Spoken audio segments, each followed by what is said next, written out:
Educar é semear estrelas no escuro da ignorância e confiar que um dia cada mente acesa se tornará um novo céu. Minha gente, a missão de ensinar é a mais importante para a nossa sociedade. E eu vou ser clichê aqui em dizer que sem o professor, nenhuma outra profissão existiria. Na verdade, nenhum cidadão existiria. Mas esse clichê é o mais pertinente para esse vídeo. Diretamente dos meus sonhos mais loucos para a sua tela, tá começando mais um vídeo desse canal. E esse vídeo é extremamente importante. E nesse vídeo nós vamos falar sobre nadar contra a maré do sistema educacional público brasileiro contemporâneo. Mais precisamente sobre esse trabalho daqui, trabalho espetacular. Esse livro eu recebi na semana passada pelo professor Fernando, que é organizador desta coletânea literária. Ele desenvolveu um projeto junto aos seus estudantes de uma escola estadual de ensino integral no município de Caiuá, aqui em São Paulo, estado de São Paulo. E esse livro é um compilado de contos, poemas e histórias escritas, gente, pelos próprios alunos. Produzir um trabalho como esse aqui, com alunos de diferentes realidades sociais, dentro de um sistema educacional específico que é o sistema público de ensino brasileiro. Nós vamos identificar alguns pontos que são importantes no sistema público de ensino hoje e vocês vão entender o porquê o professor Fernando foi extraordinário e obteve essa grande conquista junto com seus alunos. Vou falar aqui um pouquinho sobre a biografia do professor Fernando.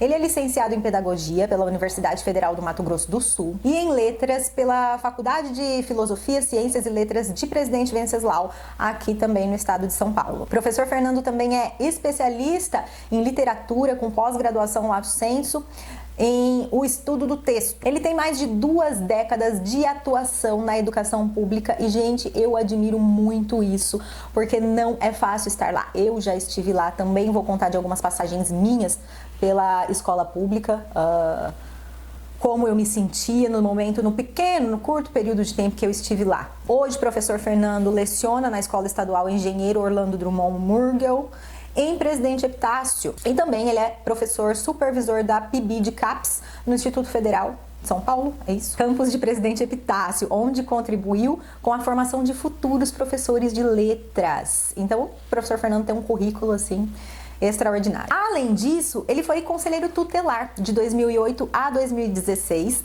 em Presidente Epitácio. E, inclusive, gente, quero convidar, deixa o registro aqui já, o convite para o professor Fernando vir aqui para a gente falar sobre os lares e orfanatos, né? Não se chama mais orfanatos, são os lares que acolhem as crianças que não podem estar dentro da sua casa, das suas casas, né? Ou próximos ali dos seus cuidadores, genitores, enfim.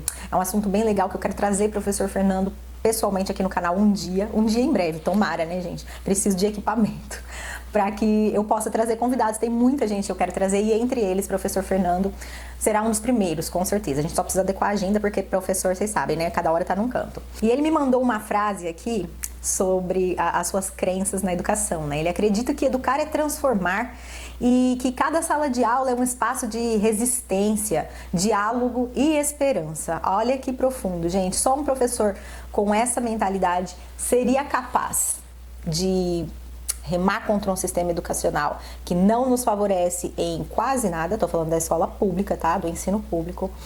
São muitas burocracias, são muitos aspectos. A gente vai em tópicos aqui falando de alguns aspectos que dificultam um trabalho como esse sair, ser publicado. Inclusive foi publicado pela editora Life. Se você gostaria de adquirir esse livro, eu vou deixar a rede social do professor Fernando aqui na descrição. Você pode entrar em contato direto com ele, tá bom? E vamos então, professor Fernando, parabéns, e eu agradeço de coração por confiar aqui na minha voz, né, no meu trabalho de comunicação e me entregar esse tesouro para que eu possa transmitir para as pessoas através do meu olhar a grandeza desse trabalho aqui. Aos alunos que estão assistindo, que fazem parte desta coletânea, de antemão quero me desculpar e dizer que eu não vou conseguir ler todos vocês aqui, gente.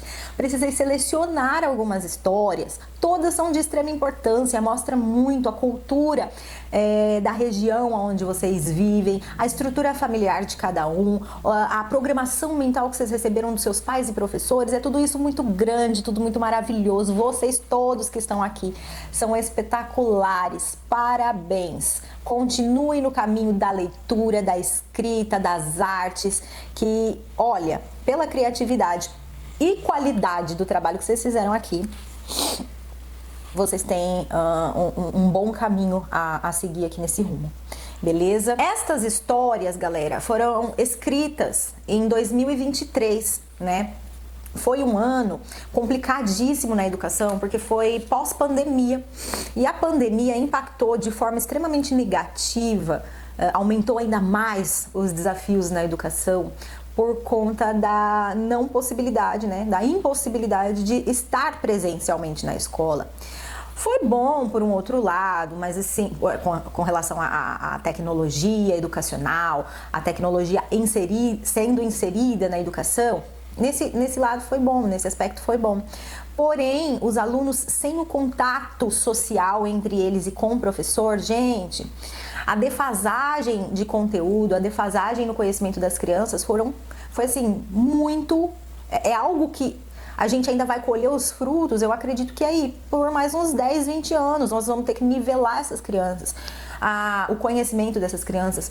Eu me lembro de pós-pandemia, quando as crianças retornaram à escola, a gente que ainda estava no formato híbrido, eu conversei com pedagogas, as professoras polivalentes lá do ensino fundamental do primeiro ciclo, e elas estavam assim, cara, e agora as crianças que estavam em pandemia no período da alfabetização? Então foi um atraso, uma deficiência, tanto na leitura quanto na escrita, na criatividade, no desenvolvimento do senso crítico daquela criança, prejudicou muito. E eu me lembro também do pós-pandemia, eu pensar o seguinte: eu acho que agora os pais, como eles ficaram em casa com os filhos e estão vendo essa deficiência na educação dos filhos por conta de escola regular diariamente, contato com alunos, professores, ambiente escolar, rotina escolar, eles vão valorizar o professor.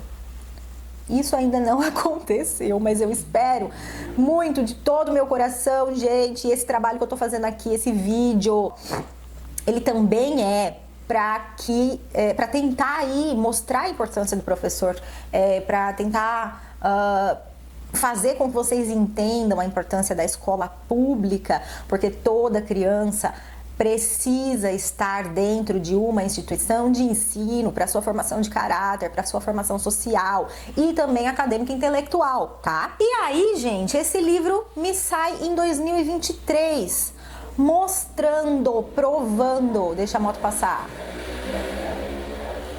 Professor Fernando provou que existe educação de qualidade dentro da instituição pública.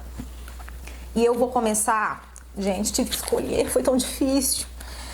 Eu li esse livro assim em uma tarde, mas foi a coisa mais gostosa dos meus últimos dias, viu? Vou te dizer. Vamos lá. A primeira história aqui que eu selecionei foi da Maria Eduarda da Silva, estudante do 8º ano. Eu vou ler aqui, é curtinho, é uma delícia de ler, gente. O título é A Menina Desconhecida que Virou Minha Melhor Amiga. Era uma segunda-feira, meu primeiro dia de aula, há uns anos atrás, quando eu ainda estava no jardim de infância. Eu vi uma menina muito linda, era intervalo, e ela estava chorando. Só Deus sabe o que lhe aconteceu. Preocupada, eu fui lhe perguntar.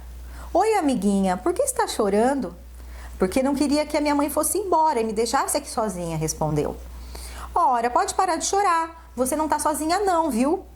No outro dia, enquanto eu e uma outra amiga brincávamos no jardim da escola, essa nova amiguinha chegou e logo lhe fiz um convite para que brincássemos juntas. E desde então, eu e a Maria Clara não mais nos separamos. Anos a fio juntas. Não tem choro nem solidão. A gente brinca, estuda, corre e se diverte juntas. Sabe, até então eu também me senti um pouco sozinha. Gente, ai, deu vontade de chorar? Eu lembrei da minha infância na escola. Eu vou ficar mais espontânea nesse vídeo, me permito tomar aqui uma aguinha para não chorar.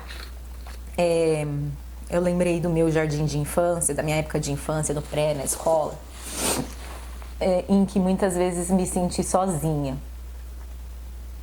Poucas vezes fui acolhida. E pensei como eu queria uma Maria Clara. Uma Maria Clara, como que é o nome da escritora? Como eu queria uma Maria Eduarda para me acolher. Ai, vou chorar, cara? Não. Vamos dar uma quebrada nessa primeira tensão aí, da primeira história. Eu vou contar para vocês um pouquinho de como foi a minha entrada como professora na educação pública. Eu prestei um concurso em 2014 e fui classificada em 13º lugar, se eu não me engano. E assumi como professora efetiva no ano de 2015. Foi o meu primeiro contato com a escola estadual. Antes eu já lecionava artes na escola privada, né? Então o meu ingresso na educação foi na escola privada em 2013. Em 2015 ingressei na escola pública. Foi um grande choque de realidade porque eu só tinha o contato com as crianças de classe social média alta, né? E aí eu ingressei numa escola que não era na minha cidade. Eu viajava para dar aula. E era uma realidade, cara, totalmente diferente. Além da cidade ser bem pequenininha, era uma cidade os pais das crianças trabalhavam na usina. E aí nossa, eu lembro assim de casos, eu vou relatar alguns aqui para vocês. E eu ainda emocionalmente não madura, ainda imatura emocionalmente, e também eu era jovenzinha também, né? Não tão jovem, mas jovem, né? Aquilo era de uma dor tão forte para mim, a história daquelas crianças, o contexto de vida, o contexto social.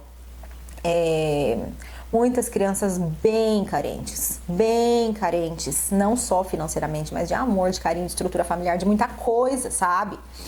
Eu me lembro que eu tava na sala de aula um dia de chuva, ai meu Deus, e o menininho, acho que era 6º ano, 7º ano, o menininho tava olhando pela janela, a chuva caindo. E as salas eram socadas de alunos, gente, 35, 40, 45 alunos, né? E aquele menininho não estava prestando atenção na minha aula.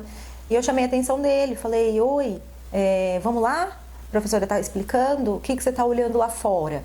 Ele falou, eu tô pensando na minha casa, que o meu pai colocou algumas placas de papelão no telhado, porque sempre entra muita água. E eu acho que com essa chuva... já deve ter, essas placas já não devem estar mais lá e minha casa deve estar alagada. Tinha isso.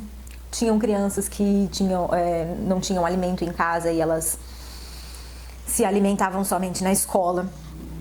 Eu não sei se isso, o que eu vou contar aqui agora, é legal, né? É algo ilegal ou não, mas muitas vezes quando a merenda da escola sobrava, muitas vezes não, acho que todos os dias, as tias da merenda, elas colocavam a comida num Tupperware para esse menino levar para a família em casa.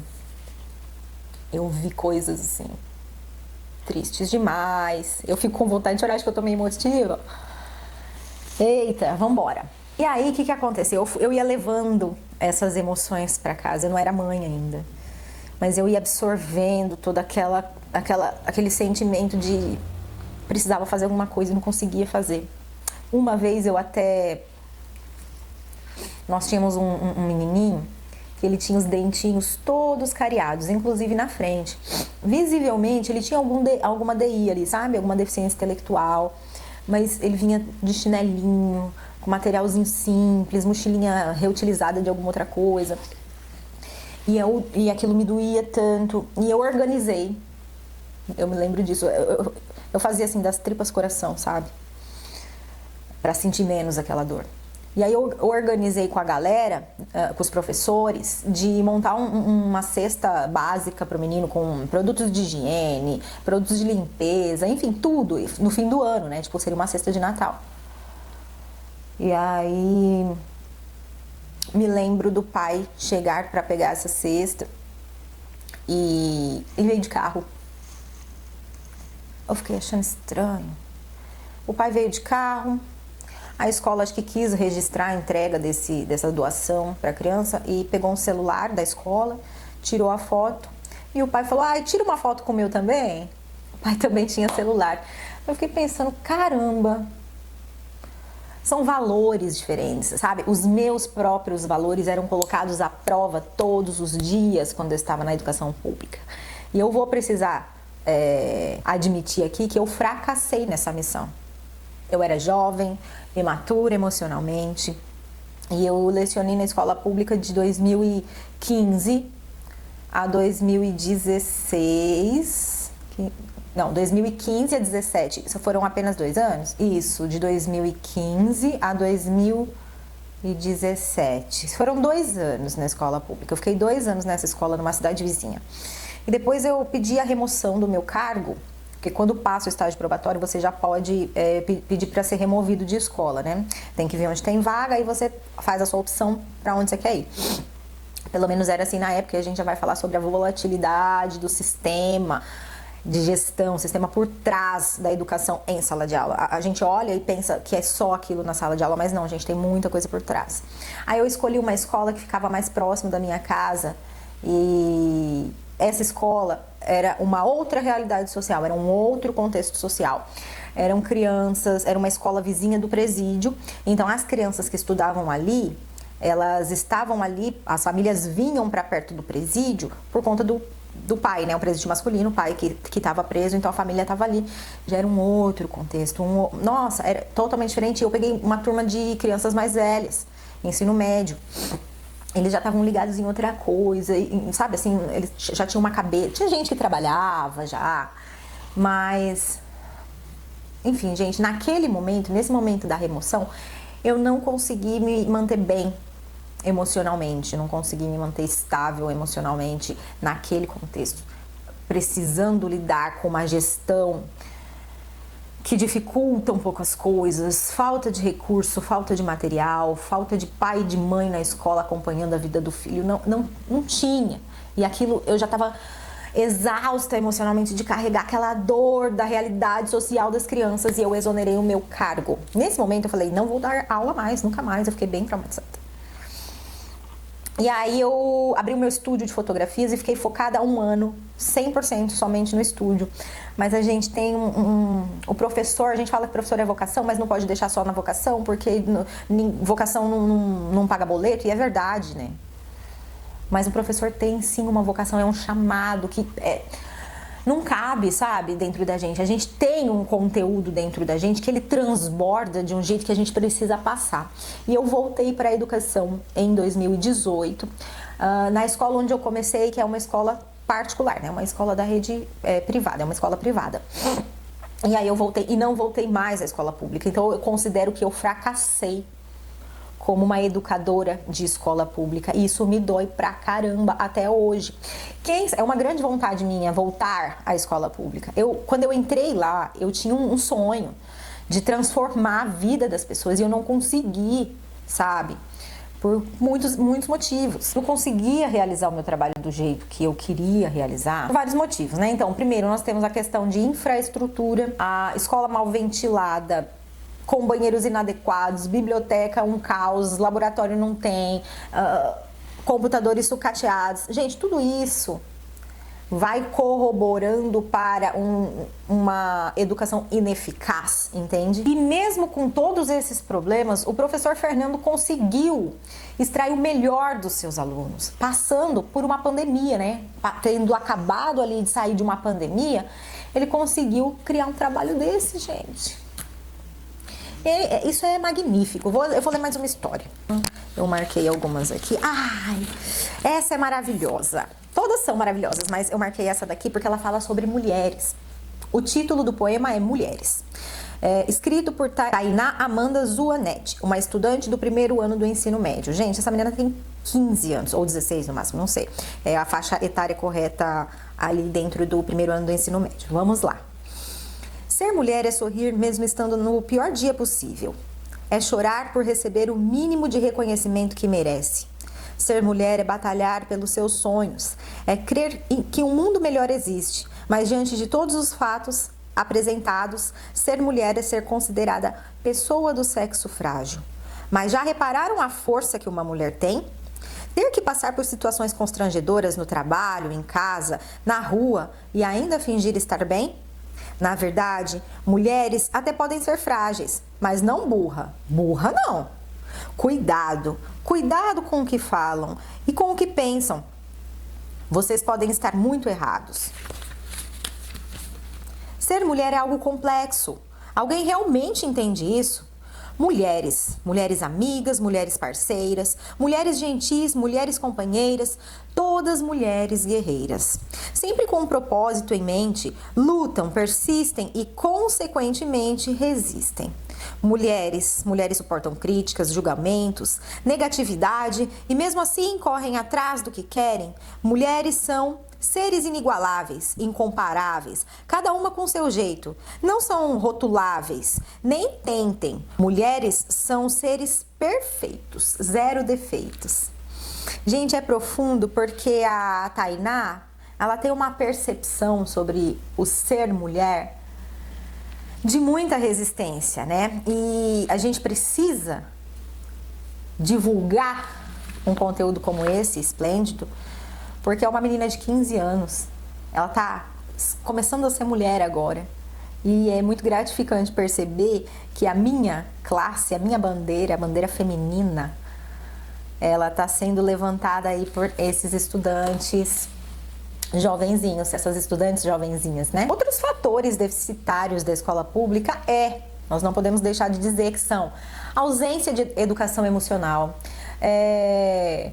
e a ausência também de desenvolvimento de habilidades socioemocionais. A gente tem programas de combate ao bullying, eu não sei como está isso lá na escola pública, mas eu acredito que seja algo que é trabalhado, mas ainda é muito rudimentar. A gente precisa se aprofundar muito mais nisso, gente. O nosso sistema educacional público e também o particular, né, o privado, eles acabam enfatizando mais as notas, os resultados de teste, e essas avaliações, esses números que a gente vê, que a gente cobra tanto dos nossos estudantes, eles acabam tendo aí uma importância muito maior do que o desenvolvimento do ser do cidadão, o desenvolvimento socioemocional, né? E tudo isso, gente, acaba gerando muita ansiedade, muita exclusão, principalmente entre os que aprendem em ritmos diferentes. Cada ser humano é um ser humano. Tem gente que aprende melhor com uma determinada forma, um aprende melhor escrevendo, outro ouvindo, outro, enfim. E o ritmo do desenvolvimento, né, é diferente para cada estudante. Nós temos também a questão hoje da inclusão das crianças com vários tipos de transtornos. O meu filho, Gael, está no espectro autista, ele nasceu com transtorno do espectro autista. Nós temos os T21, que são os síndromes de Down, nós temos outros inúmeros transtornos e essas crianças estão lá sendo moduladas, educadas, adquirindo o mesmo tipo de avaliação, o mesmo tipo de conteúdo, a mesma forma de dar aula, e tudo isso precisa muito ser revisto, certo? Outro aspecto que faz com que a educação seja prejudicada são as trocas de governo. Frequentemente elas trazem a descontinuidade nas políticas educacionais, causando retrocessos e falta de planejamento ao longo prazo. Isso significa, vou contar aqui como que era o sistema de entrada do professor como efetivo, né, na carreira pública, né, na escola pública, quando eu entrei. Então, quando eu entrei, tinha assim, o efetivo, o professor efetivo. Esse professor que era concursado, eu era concursada, gente, eu exonerei o meu cargo público. E por cargas emocionais que a escola pública pesou. Já falei, né, que sinto que fracassei nisso daí. Eu queria proporcionar mais, eu queria poder fazer mais, queria poder fazer isso aqui que o professor Fernando fez. mas eu não consegui, eu fui engolida pelo sistema, entende?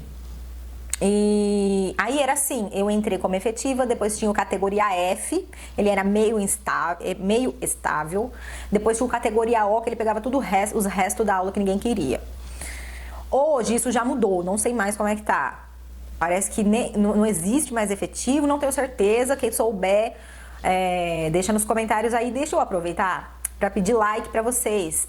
Deixa o seu like, se inscreva no canal se você não é inscrito, fortalece o meu trabalho aqui, por favor, que eu amo fazer isso daqui que eu tô fazendo. E se você tiver dica aí de livros, séries, quer falar de algum autor também, pode deixar aqui embaixo que eu vou falar com o maior prazer. E eu vou ler mais uma historinha desse livro que é delicioso de se ler. Essa história se chama O Espelho, escrita pelo Gustavo Bueno Santos, Gustavo Godoy Pereira da Silva, João Alexandre de Souza Monari Menezes. Esses são estudantes do segundo ano do ensino médio. E é uma história aterrorizante, é de terror essa. Havia uma casa enfiada na mata fechada. Não havia notícia de quem soubesse daquela residência por aqueles lados. 3 amigos que pastoreavam gado naquelas adjacências tiveram que adentrar na floresta para desatolar um boi que acabou fugindo do rebanho. Antes mesmo de socorrer o gado que estava atolado por ali, curiosos aproximaram-se daquela moradia. Abriram a porta da frente sem muito esforço. Na verdade, a facilidade era tanta que parecia um convite. A mobília era antiga, coisa de 50 anos. Sofá, poltrona, armários bem velhos e empoeirados. Mas estranhamente, um espelho quadrangular, um único objeto mais atual, como se fosse um móvel novo. Algo diferente chamava a atenção. Um brilho cintilante, ainda que com pouca luz para refletir. Como narrado, o espelho brilhava, mas não refletia perfeitamente a imagem dos garotos. Pouco reflexo que se tinha mostrava sem nitidez o corpo, mas não se via a cabeça dos jovens. Paralisados em frente ao espelho, tinham dificuldade em retornar para a porta da frente, essa que os permitiu entrar. Era como se algo os segurasse ali. Passaram a ouvir vozes muito pausadas e bem agudas que vinham do aludio móvel. Nesse momento, os garotos não mais conseguiam sequer abrir a boca de tanto terror. Com os olhos esbugalhados, ouviram a estranha voz falar de momentos da vida deles, de coisas que ambos escondiam até de si mesmos. Esse som que gradativamente chegavam-lhes mais perto e ficava mais alto, não se sabia exatamente por conta do pavor. O gado que se livrara do aterro onde estava enfiado, descontrolado, entrou na sala. Chifradas e coices deu e quebrou o espelho. Quebrado ficou o encanto e os jovens, livres do que lhes atormentavam, estarrecidos e agarrados um ao outro, ainda por um bom tempo, demoraram por vir em si. Olha que história legal, gente. Além dela ter essa característica de terror, ela conta bastante ali sobre a região onde os garotos moravam, a superstição de que o gado quebrou o espelho, então o terror, sei lá, o espírito que assombrava ali a casa, o espelho, tinha aquele encantamento maligno teria se quebrado, né? Tudo isso são contos populares, assim, e que são valiosíssimos, gente. Incrível! E são jovens do segundo ano do ensino médio. Em algumas localidades de escolas públicas, nessa época aí do ensino médio, existe uma evasão de alunos muito grande. Por conta de precisar trabalhar muito precocemente para ajudar financeiramente a família, por conta de gravidez na adolescência, violência, existem muitos fatores que assolam esses jovens, criando traumas e de alguma forma fazendo eles não irem mais à escola. Isso é grave, gente, muito grave. E assim a escola perde a sua capacidade de encantar, motivar e transformar a vida. Por isso esse trabalho é tão importante. Evidenciar o lúdico dessas crianças grandes. Porque no ensino médio são crianças grandes. Eu sempre me refiro a eles assim, né?